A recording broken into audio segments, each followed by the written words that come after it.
मजबूत बनाने आते हैं, तो आप मुश्किलों से कभी नहीं घबराएंगे, बल्कि उसका स्वागत करोगे।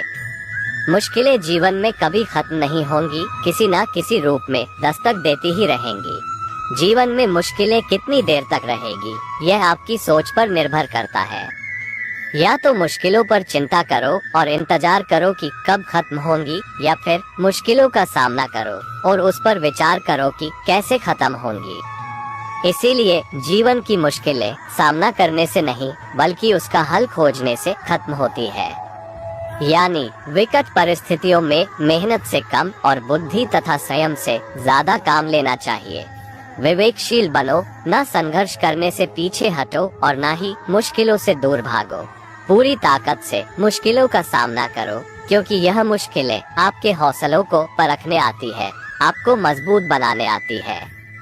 जितना लड़ोगे उतना ही सीखोगे और मजबूत बनोगे, शारीरिक तौर पर भी, मानसिक तौर पर भी।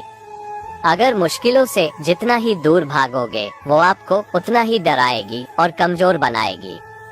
इसीलिए अब जब भी जीवन में मुश्किल दौर आए तो उसका सामना करो और हंसकर उसका स्वागत करो। ना संघर्ष, ना तकलीफ तो क्या मजा है जीने में। बड़े बड़े तूफान थम जाते हैं जब कामयाबी की आग लगी हो सीने में।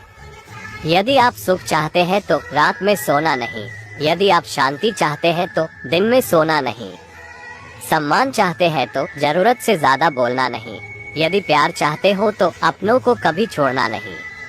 यदि रिश्ते निभाना चाहते हो तो विश्वास का दामन कभी छोड़ना नहीं और शक की दहलीज पर कभी जाना नहीं। जो दुआओं से निकल गया उसे बद्दुआओं में भी क्या रखना। जिंदगी में एक ऐसे इंसान का होना भी बहुत जरूरी है जिसे जिंदगी का हाल बताने के लिए लफ्जों की जरूरत भी ना पड़े। कामयाबी हासिल करो, लेकिन पैसे के लिए नहीं, अपनी पहचान बनाने के लिए। अपने माता पिता की सेवा में जी जान लगा दो, क्या पता किस्मत में तीरथ हो या ना हो। दोस्तों जैसे हम मोबाइल में अच्छे मैसेज को दोस्तों में फॉरवर्ड कर देते हैं और बुरे मैसेज को डिलीट मार देते हैं, ठीक वैसे ही हमें अपनी लाइफ में भी अच्छी बातों को अपनाकर आगे फॉरवर्ड कर देना चाहिए। और किसी की कोई बात यदि बुरी लगे तो उसे दिमाग में रखना नहीं, बल्कि तुरंत डिलीट मार देना चाहिए। बहुत दूर जाना पड़ता है सिर्फ ये जानने के लिए कि नजदीक कौन है। वक्त आपका है, चाहो तो सोना बना लो, चाहो तो सोने में गुजार दो।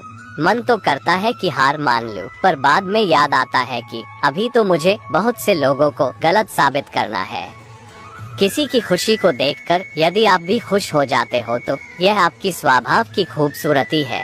अपनी कुछ ख्वाहिशों का कत्ल करके देखो, जिंदगी कैसे खुशियों से भरती है। घड़ी की टिक टिक को मामूली ना समझिए, बस इतना समझ लो कि जिंदगी के पेड़ पर कुल्हाड़ी का वार है। जिंदगी में कभी भी किसी अभिमानी इंसान से ना उलझे, क्योंकि एक दिन उसका अभिमान उसे खुद मार देगा। वक्त हालात देखकर बदलते हैं और अपने मौका देखकर। पीठ हमेशा मजबूत रखनी चाहिए, क्योंकि शाबाशी और धोखा दोनों पीठ पीछे ही मिलते हैं। सच्चे इंसान को झूठे इंसान के मुकाबले अक्सर ज्यादा सफाई देनी पड़ती है। सच को तमीज ही नहीं बात करने की, झूठ को देखो कितना मीठा बोलता है। तारीफें सुनना तो सबको अच्छा लगता है, फिर चाहे वो झूठी की क्यों ना हो। लेकिन सच तो ये है कि इंसान सच सुनना पसंद ही नहीं करता, और जब सच मुंह पर बोला जाता है तो अपने ही पराये हो जाते हैं।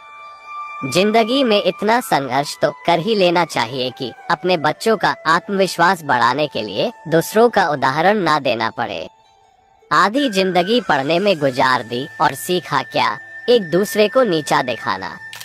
अक्सर बचपन में बार बार पूछा जाने वाला एक सवाल कि बड़ा होकर क्या बनना है, तो उसका जवाब आज जाकर मिला है कि फिर से बच्चा बनना है।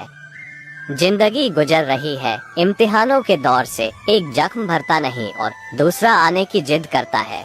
दूसरों की मजबूरियों का छुप कर शिकार करने वालों, याद रखना जब वक्त शिकार करता है तो चारों तरफ से करता है और खुल कर करता है।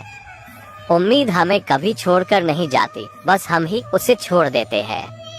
अक्सर अकेलेपन से वही गुजरता है जो जिंदगी में सही फैसले को चुनता है। लोगों को इससे मतलब नहीं होता कि आप क्या कर रहे हैं। लोगों का हुजूम तब जमा हो जाता है जब आप उस काम में कामयाब हो जाते हो। बार बार किसी को बताने की जरूरत नहीं कि मैं कितनी मेहनत कर रहा हूँ। एक दिन आपकी सफलता से लोग खुद वाकिफ हो जाएंगे कि आपने मेहनत कितनी की थी। खुशियाँ बटोरते बटोरते उम्र गुजर गई। बाद में पता चला कि खुश तो वो लोग थे जो खुशियाँ बांट रहे थे। हम भी वही होते हैं, रिश्ते और रास्ते भी वही होते हैं। यदि कुछ बदल जाता है तो वो है एहसास, वक्त, हालात और नजरिया। 14 साल बाद भगवान राम के अयोध्या वापस लौटने पर माता कैकेयी ने पूछा कि पुत्र, क्या तुमने रावण को मार दिया? तब भगवान राम ने बड़ा ही सुंदर जवाब दिया कि महाज्ञानी, महाप्रतापी, महाबलशाली, प्रखंड पंडित, महाशिव भक्त, चारों वेदों के ज्ञाता, शिव तांडव स्त्रोत के ज्ञाता, लंकापति लंकेश को मैंने नहीं, मैंने मारा है। ईश्वर टूटी हुई चीजों का इस्तेमाल कितनी खूबसूरती से करते हैं। जब कोई बादल फटता है तो उसमें से बारिश की फुहार निकाल देता है। मिट्टी टूटने पर एक खेत का रूप ले लेती है।